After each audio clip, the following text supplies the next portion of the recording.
La présence de Jésus parmi les hommes est le signe de l'intervention de Dieu, d'une importance décisive pour la destinée de toute l'humanité.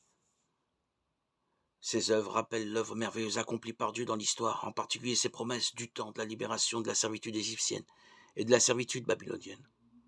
Dans le récit de la marche de Jésus sur les eaux, Marc, Matthieu et Jean ont en commun l'expression « c'est moi ».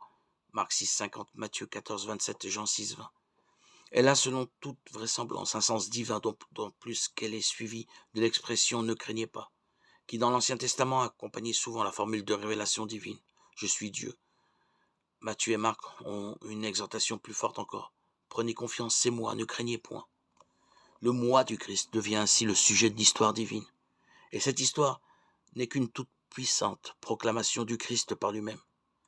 C'est dans la même perspective que Jésus met l'accent sur son moi comme source des biens divins dont tous les hommes ont besoin. C'est moi qui suis le pain de vie, Jean 6, 35. C'est moi qui suis la lumière, Jean 8, 12.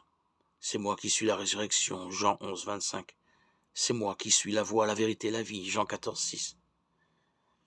Tous ces bienfaits, en définitive, se ramènent à la vie divine et renvoient au Christ, qui a la vie en lui, Jean 5, 26, qui est proprement la vie, Jean 11, 25, et peut la donner en abondance, Jean 10, 10.